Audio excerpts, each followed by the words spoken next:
Okay, now we talked earlier about the law of signs. Well, let's write it down and figure out what it is. Again, this should be, it really should be review. You were supposed to learn something last year, and we learned this last year. The law of signs. Let me just write it down. There's actually two different ways you could write it down.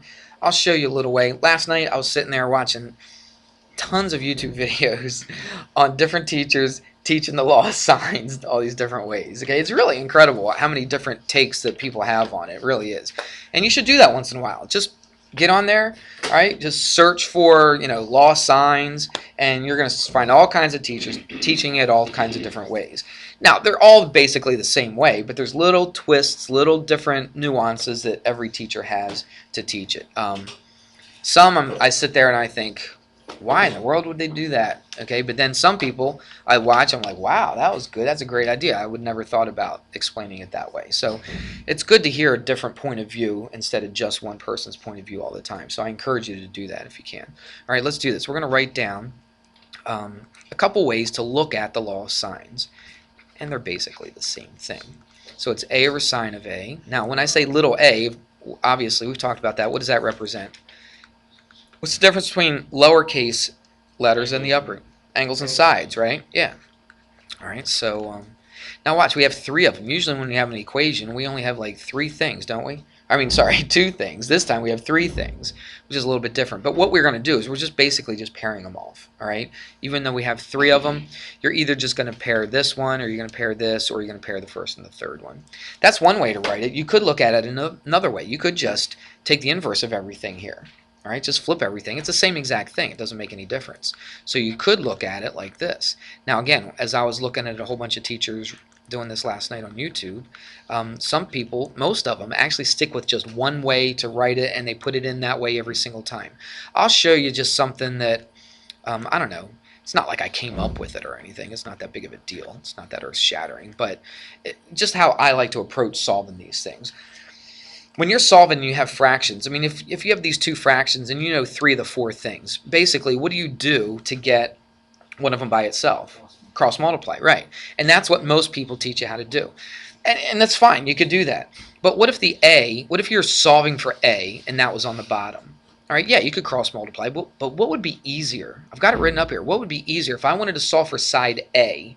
What would be easier? Would it be easier to write it like this, or would it be easier to write it like this?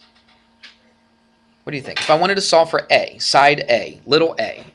When you have the first one. Yeah, I'd say the first one, wouldn't you? Because A's already in the top, isn't it? I don't even have to worry about cross multiplying. All I have to do is get rid of what's on the bottom. If it's on the bottom, it's like another extra step or two.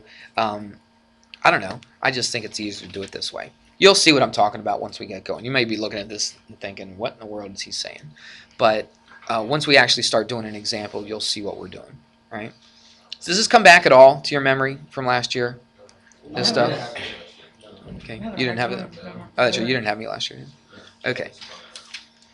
Well, now you're learning. I'm teaching it just like I would if it was the first time anyway. So let's do this. Let me see. Let me just so that if you need to look in the book, what we have here looks pretty close to what the book has. If you want to see a proof for this to show how in the world they got this thing right here, again, there's all kinds of websites, all kinds of YouTube videos of people doing proofs to figure out. When I say a proof, it's not a two-column proof like we did in geometry. It's showing you how you got this formula. Did they just pluck it out of the blue? No, they used a triangle, and they used some stuff that we know about right triangles and trig functions and all that kind of stuff to come up with this. We're just not going to do it in here, okay? We're just not going to do that in here. Khan actually does a very good proof, very easy to understand. So if you go to his, you look under the trig place and you look for law of signs, and he does a proof of the law of signs. It's actually pretty easy. It's not that hard. It just takes a little more time than I want to use right now since we're at the end of the year. All right, anyway, let's keep going. So I got A, B, and C. Now, obviously, what side would this be called? Thank you. Going a little faster. That's B. This is what? C. All right. Shouldn't have taken that much thought. All right, so here's our situation. And actually, you know what I should do? Let's just start with an example right now. Let's do that. All right, so now I decided just to go with an example, okay, instead of that other triangle that I drew. So here's an example. It's in the book, and we're going to try to solve the triangle. And that's what it'll say. It'll say solve triangle ABC. What that means is find all the missing parts. What are the missing parts? Side what? A, side, and what else? Angle A. What's the easiest one with very, very minimal work and effort? Say it. Angle A. Okay, how do we find angle A? Very, very easily. Exactly right. So let's solve for angle A. So angle A is, I'm going to go 180 minus what? Yeah, we can do that. Or just I'm going to just show every little step here. Right? That would be minus 125.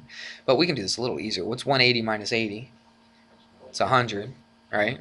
And then minus 45 is 55. So angle A is 55 degrees. You good with that? Let's make that a different color just so we know what we solved for. Alright, so there we go. Now what we're going to do is we're going to solve for side A and side B. Let's solve for side A first. Just go in order. It doesn't really make any difference. Now, if I'm solving for side A, which one of these do I want to use? Do I want to use where A's on top, little A's on top, or little A's on the bottom? On the bottom? You would rather solve for it if it was on the bottom?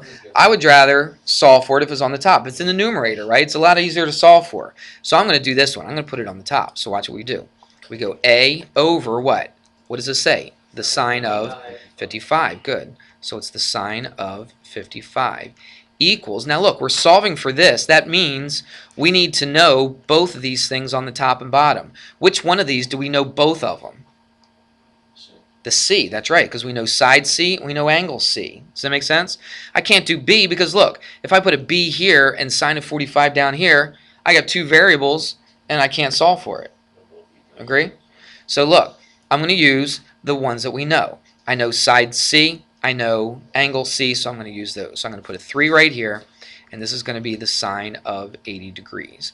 Now, by putting the A on top, it just made it a little easier for me. I could have flipped it and had sine of 55 over A equals sine of 80 over 3, cross-multiplied, and all that kind of stuff. I could have done that, no big deal. But look, it's so much easier, don't you think? Putting the A on top, because now I just have to get rid of sine of 55. How do I do that?